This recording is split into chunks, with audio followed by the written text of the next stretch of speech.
Milliy terma jamoamizdan qiyin g'alaba.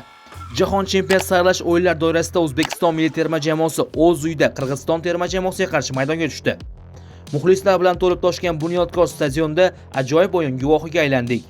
Jamoamiz o'yinni kutilgandek hujumkor boshladi. O'yinning 26-daqiqasiga kelib bosh hakam tomonidan Qirg'iziston darvozasiga penalti belgilandi va qo'shnilarimiz futbolchi Datsayev hakam tomonidan to'g'ridan-to'g'ri qizil kartochka olib maydondan chetlatildi.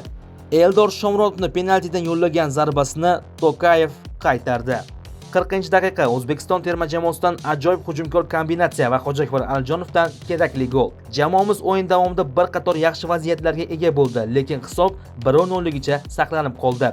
Shu tariqa O'zbekiston milliy terma jamoasi Qirg'iziston terma jamoasini mag'lubiyatga uchratib, guruhdagi holatini ancha yaxshilab oldi.